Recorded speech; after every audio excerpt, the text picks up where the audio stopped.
think we'll just get started now. First of all, thanks everyone for coming to the Foley Institute's Coffee and Politics series. I'm Richard Elgar, the Assistant Director here. The Director, unfortunately, who would be here is driving from Colorado, so can't make it. This is probably our last Coffee and Politics of the year as well, so for those of you that have never been to one of these, but you're thinking maybe next year you'd like to come to some, we'll have sign-in sheets outside the front door of the Foley Institute, which is round there, brown table, and the sheets will be there. And if you happen to be here, one or two of you, for extra credit, that's where you can sign in as well. And before I introduce our speaker today, I thought I'd let you know about our last actual event, which is not Coffee and Politics, but it's going to be taking place next week on Wednesday. And that's our annual Media and Politics Symposium. And it's going to be on the subject of the media and political transformation in the Arab world. And that'll be taking place just next door to here from 4 o'clock to 5:30. And it promises to be a really interesting event. So if you can make that, please do. But without any further ado, let me introduce our speaker for today. David Parker is Associate Professor of Political Science at Montana State University. He received his PhD from the University of Wisconsin-Madison in 2004. His research interests include congressional campaigns, procedures and communications, as well as the consequences of divided government, and also American political development. He is the author of The Power of Money in Congressional Campaigns, 1880 to 2006, and his book, Battle for the Big Sky, Campaigning, Representation, and Home Styles in the U.S. Congress, is set to be published by CQ Press this fall. Please join me in welcoming Professor Parker. Thank you, Richard. Thank you, Travis. Thank you, Foley Center, for bringing me out here to give this talk. I was here 7 years ago, not here, but next door. It's good to be back in the area. You've all heard about Citizens United. You've heard conversations about Citizens United. You've read about Citizens United. What I'm going to try to do is put that decision into practical perspective through the lens of one race and one experience. So in February of 2011, Congressman Denny Rehberg, who is a Republican, represented the whole state of Montana. We're one of those 7 states that's got 1 House member, right? So he had the same exact constituency as Jon Tester, the incumbent U.S. Senator who was elected in 2006, decided and announced that he was going to run for the United States Senate against Jon Tester. And in one of those moments where you realize Montana's a pretty small state, there are essentially 3 or 4 of us in the entire state of Montana who study American politics. I was in this weird situation. The chief of staff of Jon Tester is a guy named Tom Lopatch, and he happened to be the nephew of Jim Lopatch, who is one of the people that talks about American politics, so Jim didn't talk and comment on the race at all. Craig Wilson, his son Evan, worked for Denny Rehberg, so he wasn't going to be talking about the race. So everyone wanted to know about Montana politics, and that race came and talked to me. On top of that, Congressman Rehberg's daughter happened to be in my class. So I'm like, I have an opportunity here, and I decided to take it. And what I did is I decided to follow both Congressman Rehberg and Senator Tester during the race and write about that experience in my forthcoming book. So what is interesting about the campaign there and why we can learn a lot about Citizens United in that race is this. More than $50 million was spent on that campaign between Denny Rehberg and Jon Tester. We have about a million people in the state of Montana. So you're talking about a lot of money per voter in that particular race. About $33 million of that 50 million or so was spent by outside organizations. A lot of it was not transparent. And certainly Citizens United became an issue of topic of conversation in that campaign. It's become an issue after that. Now we have another Senate race going on, and of course the discussion of dark money, corporate influence has been all over the place in the state. So what I'm going to basically try to do is set Citizens United in some sort of context quickly, and then talk about what are some of the implications, I think, coming out of that race, but also subsequent races that have occurred since then, and thinking ahead what this means for our democracy writ large. So thinking about Citizens United and this Supreme Court decision, the first thing you almost invariably hear about Citizens United is that corporations are people, and these corporations are going to dump a ton of money into these different races and have negative effect for our democratic experience.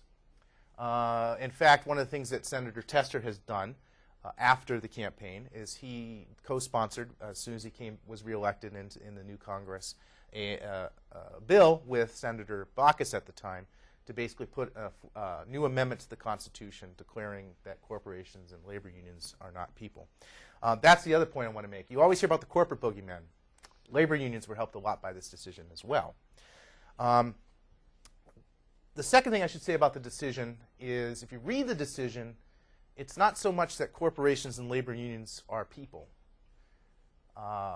The way the decision is written is it actually says, look, political speech and assuming money and campaign contributions are part of speech, which is something essentially the Supreme Court established back in 1976 in Buckley versus Vallejo, is that the political speech, regardless of the speaker, corporation, association, labor union, or individual, received protection under the First Amendment and strict scrutiny. So therefore, any attempts to basically close off that speech, regardless of the speaker, is very much suspect in the eyes of the court. So that's the way I see that decision first and foremost. In 2012, one thing that did happen is $1.3 billion was spent influencing federal elections. And when I talk about federal elections, I'm talking presidential, Senate, House races in 2012. And of course, these are the biggest spenders nationally. Restore Our Future, American Crossroads, Crossroads GPS. The top three, I believe, are all conservative Republican allied groups. The bottom one, Priorities USA, which spent about $64.7 million, is essentially a self-described progressive Democratic allied type group. So certainly one effect of Citizens United is a lot of money coming into the system, and a lot of that money is not actually transparent. What did the decision do? Well, let's talk a little bit about real quick, some background. 2002, Congress passes a law called the Bipartisan Campaign Finance Reform Act. And this is something that had been cooking and out there for a long time, since, really the mid-1990s. It's also called the McCain-Feingold Bill. And what it was a response to this notion of soft money. Money's like water, right? Laws are created. Money, just like this time you're in Bozeman, is coming down from the mountains, finding all kinds of way into people's basements. Money is the same way. Money's like that water, finding the cracks. And sure enough, what happened essentially over time is through a series of Supreme Court decisions. We had a lot of money coming in the system through political parties, being donated by corporations and labor unions and being spent on essentially advertisements that looked like electioneering communications. But essentially, again, wasn't fully transparent. And a lot of people were concerned about all this money coming in the system. So what essentially the Bipartisan Campaign Finance Reform Act did, tried to basically get soft money out of the system, tried to make the system more transparent, basically eliminate political parties from the raising of soft money. And what it did is it said, look, if you're going to have a communication on television within 30 days of a primary and 60 days of the general election, and it has a federal candidate identified, it has to be paid for with money that is so-called hard money, which means it has to be contributed under the donor limits and reported to the Federal Election Commission. This part of the law essentially is challenged in Citizens United. You have an organization that creates this film about Hillary Clinton, and they want to air it around the New Hampshire primary in 2008. It falls within that window. According to the district court, essentially, the Citizens United movie Hillary could not be aired unless it was considered a campaign contribution and was paid for with hard dollars. It was this decision that the U.S. Supreme Court overturned on appeal and basically said, look, this is stifling speech, and that corporations and labor unions can go ahead and spend money from their treasuries on independent expenditures, either advocating the election or defeat of a candidate, or issue advocacy ads, which basically talk about issues. That essentially is the substance of the Citizens United decision there. What happens next is corporations and labor unions begin to spend money on these advertisements, and what happens is individuals begin to set up organizations, corporations, under a variety of different forms in the tax code. You probably have heard these numbers: 501s, 501c organizations, 3, 4, 5, and 6s. All right, super PACs, which I actually hate the term super PACs. I prefer much more, I think much more accurate, is independent expenditure only committees. These super PACs can go ahead and raise unlimited sums from people and individuals and stuff like that. Super PACs have to be transparent. They actually have to report that information. And they can basically spend money on electioneering. These super PACs, independent expenditure only committees, have actually been around for a while. But they've come to prominence in this particular election. One of the earliest examples of one of these super PACs, actually, and again was wholly transparent, was NCPAC, the National Conservative Political Action Committee. And actually, it engaged in some advertisements in 1978 in Iowa, and then rolled out, actually, a huge attack against 9 different Democratic senators in 1980, 7 of whom they claimed they actually helped defeat in the 1980 landslide election where the Republicans took over the Senate. One of whom, by the way, was Senator Frank Church from over in Idaho next door. All right, so he was actually a victim of one of those attacks. 2 of those individuals survived. One was Alan Cranston in California. We know what happened to him. He came to much bigger trouble later on in his career at the Keating Five. And then also another individual survived was Tom Eagleton. So really this kind of notion of independent expenditures by these outside organizations has been around for a long time. The difference is the sums of money they can take and how they've come to prominence. What's big time different now, though, is the corporate money and labor union money coming into the system and the lack of transparency through a variety of these different 501 organizations. The rules for transparency depend. The amount of electioneering depends. The type of issue advocacy depends on the type of organization. But one of the things I hear a lot about in terms of the transparency is this. We don't like the lack of transparency. A lot of people point the fingers at the Supreme Court for this lack of transparency. But if you actually read the Citizens United decision, you know what Anthony Kennedy said? Anthony Kennedy said, well, in this era, essentially, of the Internet, we shouldn't worry so much about quid pro quo problems because a lot of this money that's being spent in politics is indeed transparent. Now, the fact of the matter is, it's not. Why? It is not because Congress, since the Citizens United decision, has not acted to basically create a mechanism for all this money that's being spent by these 501 organizations to make it transparent. The dark money can be followed, but it is tricky. It is hard. You've got to go to the IRS. The IRS is not set up for this. You've got to dig through lots of records. Most of the time, you have to do it after the election cycle is over.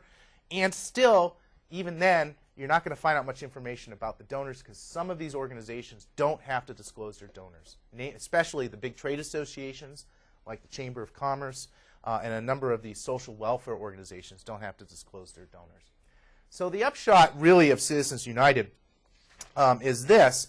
A lot of money can now come into our election process that we don't necessarily know where it's coming from. Right after the Citizens United decision happened, and after the 2010 federal election occurred, there was a piece in Campaigns and Election magazine written in the summer of 2011. And this is what they said about Citizens United in the aftermath of the 2010 election. Unleashed by the Supreme Court's Citizens United decision, which said corporate political spending could not be capped, the groups hold the ability to overpower candidate campaigns. There are half 527 organizations that can collect unlimited sums of cash, half 501c4 social welfare nonprofits backed by anonymous contributions. And they are run by some of the top political talent in the business as high-level operatives continue to find homes with groups like American Crossroads, Karl Rove's organization, and Priorities USA Action.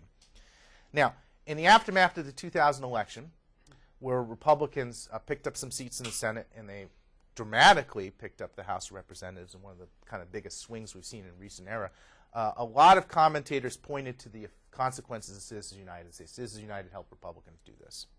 And there was a lot of hand-wringing among Democrats that this was going to mean 2012 was going to be worse. And that, well, what did actually happen in 2012 was a lot more money came into the system. But you know what? Democrats did okay. Democrats actually picked up seats in the Senate. They didn't lose the Senate like a lot of people suspected. They picked up seats in the House, and Barack Obama won re-election because you know what happened? The Democrats learned how to basically use the rules to their advantage as well. The Democrats basically were able to compete in this particular system. Here, basically, by the way, one of the things that I've got up here, and this is actually courtesy, essentially, of the Sunlight Foundation, which as an organization is doing tremendous bit of work, a lot of tough work, basically trying to find out where all this dark money that's coming in the system is coming from. What's interesting is they created a report in the aggregate looking at the money that came into the system, who spent the money, and who are the so-called winners and losers. And basically all they did is they said, all right, here's all the money that came in, here are the candidates they supported, which candidates won, which candidates lost. The biggest losers, and what I have here is in the middle column is the amount of money these groups spent, and then the return on investment. All right. So American Crossroads spent $104 million in the cycle, and the return on investment in terms of candidates that won was 1.29%. Not good. All right. That's a big investment with a very low rate of return. Crossroads GPS, $70.7 million. 14.4% return on investment. U.S. Chamber of Commerce, $32 million, 6.9%. So those are all actually Republican allied groups, support a lot of candidates, they spend a lot of money, and they didn't do very well. Notice at the bottom, first of all, these are League of Conservation Voters, Workers' Voice, which is essentially a group of labor unions working together, Planned Parenthood. All these are Democratic allied groups. Notice in terms of volume expenditures, far less than we saw here on the top side. Notice the return on investment was a lot higher. 83% for League of Conservation Voters, Workers' Voice 76%, and big one is Planned Parenthood, 98.5%. So notice in this instance, right, the organizations that spent the most didn't necessarily win, and Democrats did a lot better in terms of the return on investment with the amount of money they're putting in. Now, why? We'll get to that in a little bit. Let me give you some context about Montana. All right. Up on the left, we've got a picture of John Tester, who is proudly says over and over again he's the only working senator in the farmer in the U.S. Senate. That's pretty much as you see him, right? He's got that awful flat top haircut, and you might notice on his left hand he's missing 3 fingers from an accident that occurred when he was 8 years old in his parents' meat shop. He is, I can say, spending a lot of time with the man. That's an accurate portrayal of him. He's crusty. He's unique and refreshingly original. Down at the bottom is Congressman Rehberg, who is a 4th-generation Montanan. You got to say that in Montana, whereas Tester's a 3rd generation. Congressman Rehberg comes from a ranching background. He also comes from a lot of family wealth over the years. He always wears cowboy boots and everything like that. He's very proud of his Montana roots as well. And he served in Congress from 2001 in the House, and then, of course, until he lost in that Senate race of 2012. Senator Tester was elected in 2006. He beat incumbent Conrad Burns, who was embroiled in a scandal. Tester won that race by 3,500 votes. A lot of people expected Rehberg to come in, who had been elected statewide, who won a lot of elections by 60% of the vote or more, to come in and clean Tester's clock. Didn't happen. And in fact, Tester won by about 3.4%. Nate Silver, mind you, right, the sabermetrician forecasting group predicted a Rehberg win with 66% of the vote. 66% chance of Rehberg winning. Didn't happen. Not only that, in terms of the overwhelming partisan advantage, Charlie Cook's partisan voting index basically said Montana's a +7 Republican. In other words, really hard for a Democrat to win. And Mitt Romney, by the way, won in 2012 in Montana by 13 points. So despite all of this, despite all these disadvantages, despite the fact he had a well-known opponent, right, who had served in the House, everyone knew who Denny Rehberg was, in a lot of ways, if you look at the data, a lot of folks agreed more on the issues with Denny Rehberg. Tester wins. Why? Let's look at the dark money in Montana. So, like I said, about $50 million spent in the race. $33 million was spent by outside groups. And according to my data, which is different from the data that some of you may be familiar with from the Cantor Media Group data that the Westway Media Group, which Travis is a part of, Travis Rio is a part of, they actually get information that comes from satellite uploads of advertisements. I actually have access to the contracts that are in the various TV stations. So I went to all the different TV stations in Montana, which is no small feat, by the way, to get information where all these ads were airing. According to my data, about $17 million was spent on television. And here are the top spenders in terms of groups. Crossroads GPS, Carl Rove's organization, Majority PAC, which is a Democratic allied group that helped out with Tester. American Crossroads, another Karl group. U.S. Chamber of Commerce. Montana Hunters and Anglers, which was a group that was created and has, I believe, since disappeared. League of Conservation Voters spent $1 million on ads, but most of the money is spent actually on a ground game. And Patriot Majority is another Democratic allied group. In terms of the advertisements, in terms of spending, 53% of the money spent in Montana television stations was spent by outside organizations. 25% by candidates, 22% by political parties. So overwhelmingly, the money that's coming in into the campaign is coming from these outside organizations and flooding the airwaves, absolutely flooding the airwaves in the state. Notice, too, that one of the things the outside groups did, look here, if you look at the red versus blue, all right, it was about even in terms of spending between Democrats and Republicans. What the anti-Tester money from the Republican allied groups did is help keep Rehberg competitive, because notice Tester and the Democratic Party were outspending Rehberg and the Republican Party. The anti-Tester organizations basically came in and helped keep the race competitive for Congressman Rehberg. And in fact, actually, you look at the raw data, Senator Tester, in terms of what he spent on the race, he spent about $5 million more than Congressman Rehberg, which is not inconsequential. So what these outside groups did is they helped, at least for Rehberg perspective, even the playing field a little bit. A couple other things about Montana. In terms of the number of advertisements, according to my data, there were 170,000 ads aired in Montana Senate race starting in 2011. That's a little higher than the estimates from the Wesleyan Media Project, and there could be lots of reasons for why it's higher, but according to my estimates, 170,000 television advertisements. Literally, if you're watching TV, you couldn't avoid it.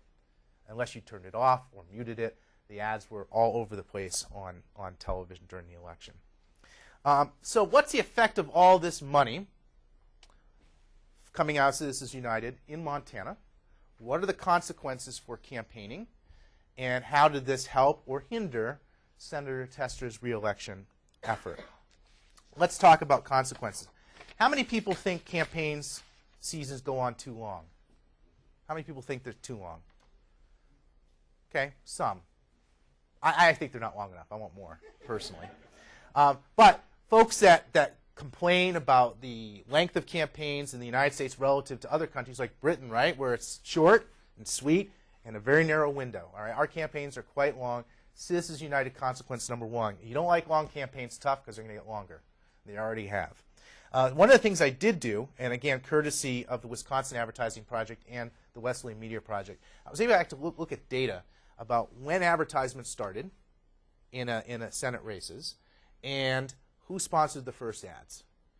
And what's interesting, what's nice with the data is you have a natural experiment, right? Because what happens is you get 2010 when Citizens United occurs. So you look at 2008, look at 10, and then look at 12 to see what happens. So what I did is I only looked at competitive Senate elections. So here's the questions I asked to define a competitive Senate election. Did the incumbent win the previous election with less than 55% of the vote? Question 1. Question 2, did the Senate incumbent represent a state won by the opposing party's presidential nominee in the last presidential election? Question 2. Was the nominee running against a quality challenger? If you can answer yes to all three of those questions, I have a competitive Senate race, which Montana was, right? Tester won by 3,500 votes in 2006. He faced a quality challenger in Denny Rehberg, who was an elected official. And then the third thing is that in 2008, McCain won Montana, although it was relatively close. So we have a competitive Senate race here in Montana. So in 2008, we had all the ads and which ones aired first in the races. No single competitive Senate race in that cycle did an ad air more than a year before the election. In fact, it was around somewhere around 160 days or so. And the first ad in every instance was aired by a candidate. Interest groups did come in and air ads, but they did at the end. That's when the parties and interest groups tended to come in. They came in at the end. They kind of, I think, the supposition was that their money would matter more there at the very end of the race, and that's where they could make a bigger difference. 2010, Citizens United is now in effect. We have 7 competitive Senate races. 3 of those races, the interest group spent their money and put up the ad first, so about half. The average time of the first ad increases by 39 days. It goes from 160 to 199. So campaigns are getting longer, and interest groups are now starting to get involved earlier. 2012, again, we've got 7 competitive Senate races. Out of those 7, 5 interest groups sponsored the first ad. The average goes from 199 to 330 days, almost a year. And a big part of that is Montana. The very first ad airing in the Montana Senate election, there is some dispute about this, but according to what I have uncovered, was 604 days before the November election in 2012. It aired on March 2nd, 2011. And it was an air ad by an environmental organization about mercury pollution attacking Congressman Rehberg. So well before. And by the way, all that money in 2011, not transparent. Not a single candidate or party ad, well, let me take that back. Not a single candidate ad aired in 2011 at all. It was all outside organizations engaging in so-called issue advocacy spending. There were 2 party ads that were aired by the Republican Party during the Cat Grizz game and their championships. That's it. Otherwise, essentially, that whole year was outside money, and a bulk of it, by the way, was outside money favoring Congressman Rehberg. 60% of the money between March 2011 and February 2012, 60% of the money on ads, spent on ads on television, were attacking Senator Tester and not Congressman Rehberg. So that money was essentially pro-Republican money. So lengthening the campaign. We had ads in that cycle from the Environmental Defense Fund, that was a Mercury ad, Crossroads, GPS, Chamber of Commerce, Montana Hunters and Angler, AARP, a group called the Electronic Payment Coalition, and so on and so forth. We don't see our first candidate ad until March of 2012, and that candidate ad was actually aired by John Tester in his campaign. So, lengthening of the campaign. Loss of control, which means the candidates had difficulty controlling the message. Now, one of the things, I teach a class on campaigns, and I teach in a practical way, and I tell my students, I said, to run a campaign, campaigns want to control the information environment. Citizens United takes the control out of the hands of the candidates and gives it to these outside groups. So one definite problem here is, right, these groups are not accountable in any sense to citizens, at least like the candidates are. I mean, at the end of the day, the candidates are the ones that are going to be voted for or not, and they're accountable for the messages. Now we have these groups that are in these ads that are essentially accountable to no one. So the other thing that happens is we have a saturation of the media environment. I said there was 170,000 ads aired in the Montana Senate race. Here I just have only the data from 2011 in March through April 2012. All right, so these are the ads basically going, and the blue is, of course, ads favoring Tester, and then ads favoring Rehberg. This right here is where you start to see Tester jump into the race and actually spend a lot of money, and that actually is the bulk of the ads going on here in April and late March. Notice, so all this money is outside money up till here. And this is basically, if you look at the data, it's 60% in terms of the spots. This is spots, not actually money, is going to basically favor Congressman Rehberg in attacking Senator Tester. Just to kind of talk about how much money here, through May of 2012, there were 30,000 plus ads aired. So we had 170,000 ads total. Through May, 30,000 airs. That's aired. That's 18% of the total number of spots aired in the race. And then it ramps up. So from May to June, we have seen an increase of 7% in spots. June to July, spots increased to 79%. The following month 22%. And then between August and September, 98%. So you're seeing this ramp up throughout the entire summer. And of course, most of the spots are then coming in the fall, really from August, September, October, and then the first week of September. 53% of these ads in terms of spots favored Congressman Rehberg. And like much scholarship elsewhere, the bulk of these ads were negative. 71% of all the spots that I examined, not the actual individual airings, but I collected each ad. So I've got like 126 ads. All right, so I don't actually have I couldn't actually look to see in terms of ads aired, but the number of individual spots, right, the 124, 125 ads. Of those ads, 71% were negative, meaning they basically mentioned the opponent exclusively. The Montana Senate campaign, just like scholarship elsewhere, your data show this, right? Of the actual individual 125 ads, 95% of the interest group ads were negative. So a lot of this outside money is attacking somebody. Party ads are a little less negative, 82%, but candidate ads certainly aren't overwhelmingly negative. In fact, Senator Tester's ads, about half are positive. Slightly, about a third were negative. Congressman Rehberg, half were contrast. They talked about him and Tester. And then half of the remainder, so 25% were positive and 25% were negative. So consequence number 2 of Citizens United is you have a saturation of airwaves, and much of that saturation is negative. Negative advertisements. In fact, it got so bad in Montana, you couldn't buy television advertising anymore. They were sold out. There was nothing left, all right, which meant house races, hard to get advertising, and a lot of the local businesses were basically couldn't buy television at all, and they were pretty upset by that. Now, what's interesting about all the emphasis on money and television is this. There is a possibility in this moment of saturation that what matters perhaps even more than before was what the message is and what is exactly being said. And it may be the case that the saturation puts even more of a premium on money that's spent earlier.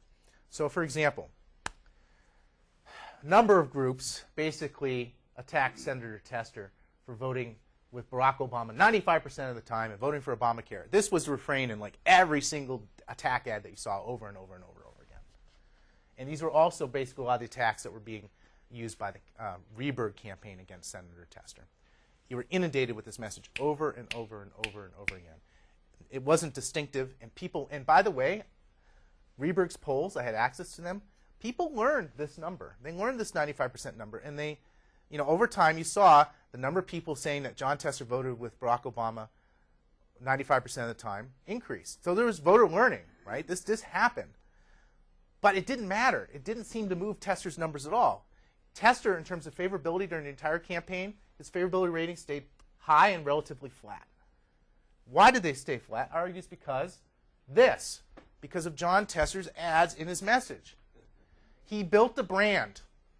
He built a brand in representation in Congress, and he built a brand in his own advertisements. His ads showed him on the farm, hanging out, on the combine, in a way that Montanans could identify with. And interestingly enough, if you go back, I'm just going to go back a couple slides, he had an enormous advertising advantage right here, which I think solidified his brand and inoculated him from these, as I hit my thing, inoculated him from the attacks that occurred later in the campaign. And what's interesting, furthermore, is that the attacks on Rehberg were personal. And what happened with Rehberg is his favorability declined throughout the entire race. Why? Because a lot of people had already in their minds questions about Congressman Rehberg personally. And those attacks worked and took hits. Whereas with Senator Tester, it's all about policy, 95%. People learned it, but it didn't seem to change their impression. Basically, the way you think about it is they may not have liked Tester on the issues, but they liked him. And that seemed to work out very well. The other consequence to Citizens United that almost nobody really talks about in any detail because it's hard to get data to actually demonstrate it is the importance of the money being spent, particularly by Democratic allied groups and labor unions, on the ground game. All right? The ground game seemed to matter a lot nationally and in Montana. And what also happened is Democrats put far more effort into boots on the ground.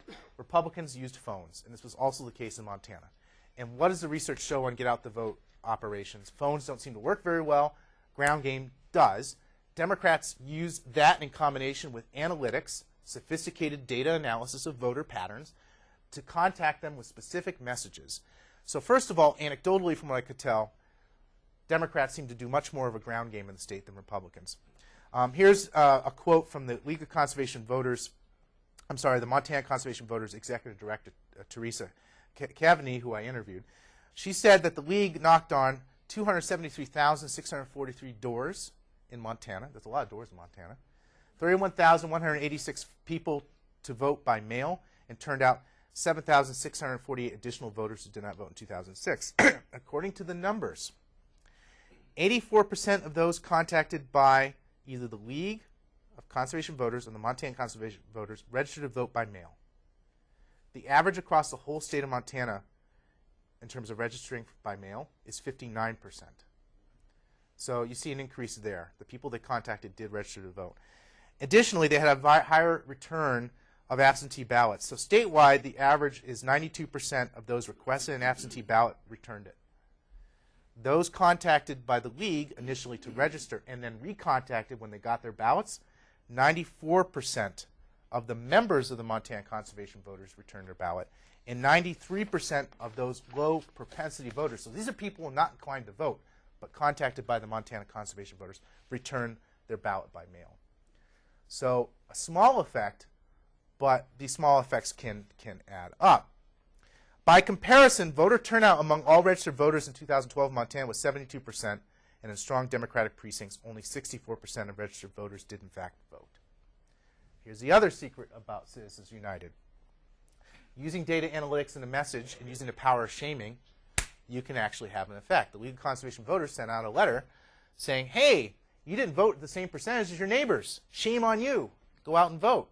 That works, and the data demonstrates it. It's cheap. You can use money because of Citizens United to go ahead and do this. Final thing about data in the ground game. I got a phone call unsolicited from a gentleman at the AFL-CIO nationally after the race, about a week after. Just called me on the phone. Hey, I want to talk about the race. Okay. So we chatted. And I don't quote him by name in the book, but I used the data that he presented with me. And you know what he found out? He said, this is what he told me. Unions love Citizens United. You never hear that. Why? They can contact non-members. Before, they could not. Now they can. And you know what they found out with their analysis? Their message works better on non-members than actual members. So they had a sophisticated ground operation in Montana that also seemed to work and probably made a big difference for John Tester winning. So we focus a lot on TV. It's easy to track TV, but here's the thing. It seems to be one of the big effects of Citizens United is money spent in the ground game matters and can matter a lot, and you can be more efficient. Republicans didn't do a very good job in the ground game. In fact, I went and looked at the FEC. You've got to report expenditures over 10,000, independent expenditures over 10,000 within those 30 and 60-day windows around an election. Of those expenditures, Democratic allied groups spent 28% of their dollars on mail, phone, and the ground game. Republican allied groups only spent 5% of their dollars. And guess what? We seem to have a better return on investment when you're spending it on the ground game. So a couple of things to think about. Another thing, lowest unit rate. Candidates are supposed to get the lowest unit rate in elections. Outside groups do not. One thing we have to think about is a lot of the money that's being poured by these outside groups toward the end of the campaign is actually less effective because you can't buy as much advertising. And in fact, I was told by some of the folks working at Montana television stations is that, you go to a TV station, you buy a rate card, and you pay more money, you're not going to get preempted. In other words, you're not going to get kicked off, but you have to pay a lot more money. These rates change as people want more and more ads. They go up and up and up and up. Candidates still tend to get lower rates because the stations want to work with them and help them. The outside groups, outside money, there might be 4 rates at a TV station. I was told by one manager that he had a special super secret rate card with really high rates for the outside groups. He would just give it to them. So they come in and say, sure, I'll pay that. But right, they're not getting the oomph for their bucks. And you see this when you look at the spots purchased, right? They're not getting as much oomph.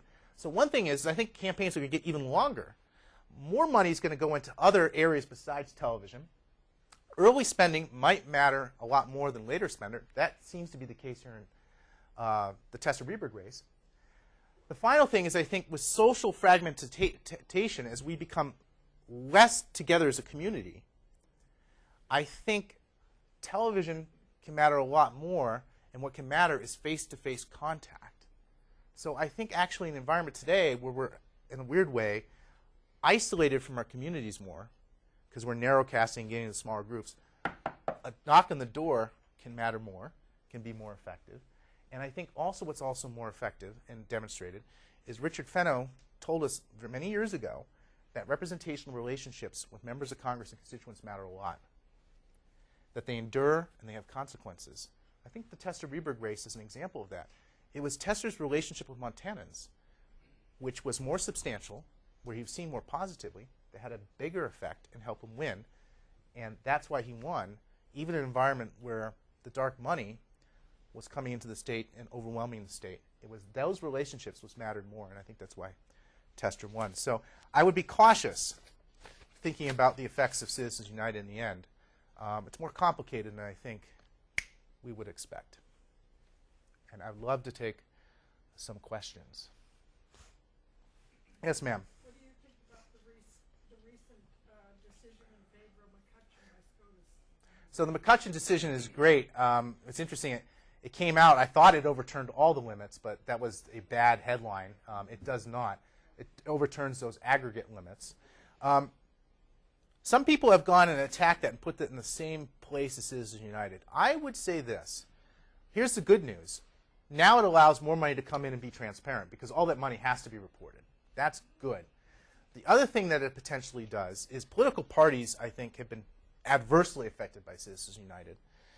That's clear. I mean, because these outside groups are removing power away from parties, you have outside groups coming in and try to determine nominations, like the Club for Growth, and it's made it very difficult for John Boehner, for example, to govern in his caucus, because a lot of these members, they're worried about these outside groups coming in and spending a bunch of money, so they're more beholden to these outside groups than to Boehner. The good news is that it might actually give a little bit more power to parties to raise money again and try to aggregate that money and ship it into competitive elections. Here's the negative. You thought competitive elections were going to be crowded with money before.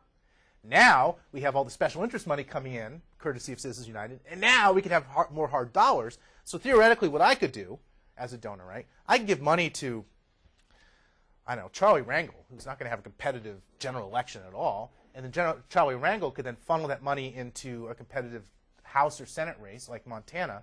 So you're going to see even more spending, I think, flow to a lot of these really competitive races.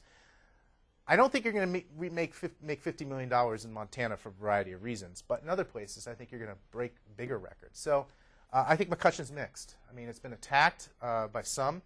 I think there's some positives and some negatives. That's my thoughts on McCutcheon. Yeah. Other questions? Yes, sir. Hypothetically, what does the legislation look like to address dark money? Hypothetically? Yeah. Well, first of all, we got to figure out with this FEC. We have an organization which is, has equal number of Democrats and Republicans, and they can't ever agree, so they vote against each other. Hypothetically, I think the avenue you go through is through the FCC.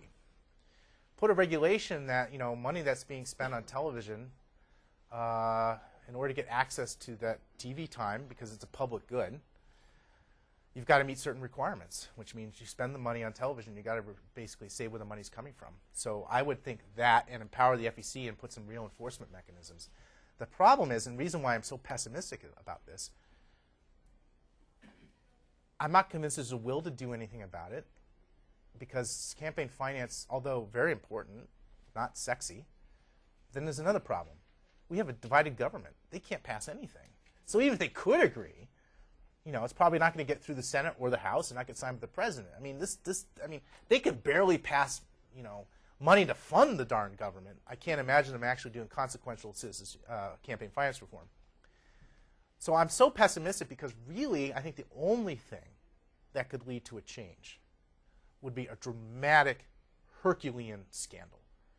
The whole reason we have the FEC at all is because of Watergate, but not just Watergate, because of the Nixon campaign fundraising scandals that happened along with Watergate. People forget that along with Watergate and those slush funds, we had money from the Milk Control Board coming in and basically, illegally, basically financing the Nixon campaign. It was all kinds of bad stuff. So I think we have to have a moment like that for that major change to occur. The issue here is the Supreme Court decision. Here's a big negative of the Supreme Court decisions. These Supreme Court decisions have basically blasted the heck out of the existing regulations. So it's in tatters. The only thing that's really left is this 30-day and 60-day reporting requirement. Thank God for that. Otherwise, we would know nothing about what's going on. And we do know nothing what's happening before those windows. It's very, very hard. I mean, other than you guys are tracking the ads, and I can go to TV stations and get that information. But try to get information on these organizations. I mean, I recommend the Frontline special, Big Sky, Big Money, which was done in October of 2012, where they follow one of these organizations around. And it's a P.O. box in Washington, D.C. That's awful. The one thing that I totally am in favor of is we've got to figure out transparency. I think part of it is maybe going through the FCC and making that a bigger part of their mandate, with the argument that these are public airwaves, and I think if we do that, that might help. That's one thought. Travis. Could that apply to local cable, which seems to be taking on a larger role in these campaigns as well? Maybe, probably, I guess we could probably write that into place. Now here's the counter argument. Having been to Glendive, and probably the only person in this room that's been to Glendive, Montana, it's the smallest media market in the United States. It's last. And they got money. They have like one dude there that's in charge of the 2 TV stations and the radio.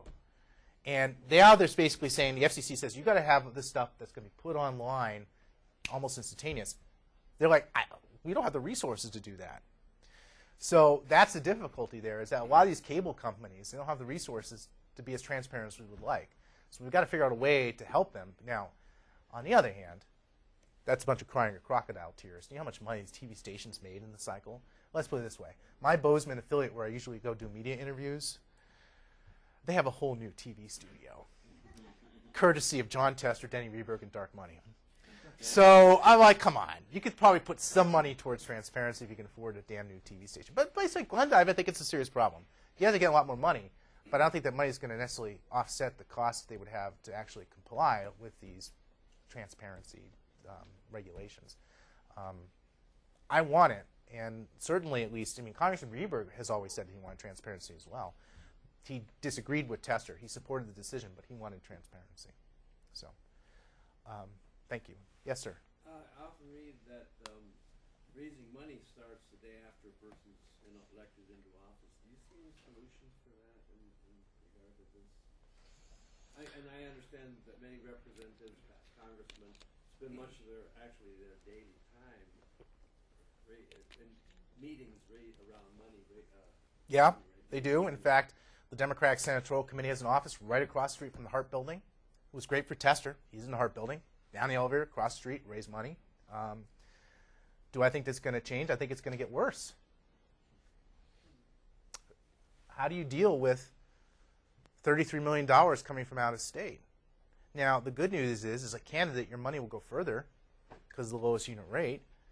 But the bad news is, to deal with this, you're going to have to go raise more and more and more money. Now, there's been some help in the sense that increasing and putting an inflation adjustment on the individual contributions, so that goes up. Now it used to be set at 1,000. Now it changes every year. That makes it a little bit easier. But I don't see that changing at all under this system. The only way that would change is a couple things happen. Either we get rid of the individual contribution limits alone and let somebody give $10 million to a candidate, which has its own issues, or we develop a system of public financing. I don't think the system of public financing is easily going to happen. Well, we have a system of public financing in place for the presidential election, which has withstood Supreme Court scrutiny because it's voluntary.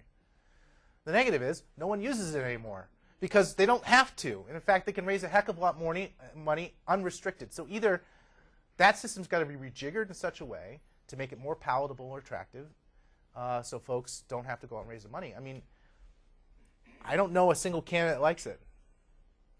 But it's necessary, and if anything, if they want to control their message, they have to do it, especially if all this other money comes in. The last question here now. Yes, Do sir. you think the decision has a disproportionate effect on small states like Montana in terms of population, just because advertising is, even if you get the same flat rate, you're saying interest groups don't, so because advertising is cheaper in a smaller state, in smaller media markets, does it have a different effect on Montana than it would say in Massachusetts? It does have an effect because you're right. They have said about Montana we're a cheap date when it comes to Senate elections, and that is absolutely true. So whereas you go over in New York, you might be paying what, $800 for a gross rating point, you know, and you might want to have 1,000 in a week or 2,000. So all of a sudden the money adds up big time. In a state like Montana, you know, for a gross rating point, you might be paying $10 or $15 a gross rating point. So it does have a disproportionate effect in terms of the amount of attention and how far the money goes. Your data show that Montana, by far, had more ads in that Senate race than any other in the nation. And, you know, if I'm correct, your numbers are conservative. But you still show that Montana got more than any other state. So, yeah, in terms of the information we're getting, that's wonderful. Now, if you think about this from an information perspective, I mean, we're getting a lot of information on the candidates. Is it good information? I don't know about that. But, yeah, I mean, we're saturated. Now, some people say that people tuned out and all that other stuff. The evidence doesn't necessarily show that. Colorado, for example, voter turnout was higher than it was in Utah. There's a good reason. There's a hell of a lot more money spent on that race in the presidential campaign than it was in Utah, which was 0. So I think money does help decrease the cost of voting, get people out to the polls. More people voted, by the way, I should say this, in the Senate election in Montana than the presidential race. And it's very simple. Not a single shred of information was available on TV about this presidential race, but there was in the Senate race. So I think people, as a result, learn more and perceive the stakes as higher, so they participated in that race. And that's unusual. Usually you go down the ballot, you have drop-off. Didn't happen in this situation. Unfortunately, we're out of time now. Before we thank our speaker for today, we'd like to also acknowledge the support of this event by the distinguished professorship of Foley Professor in Government. Sitting just here. Thank you, Travis. But now please join me in thanking Professor Parker for a great talk. Thank you.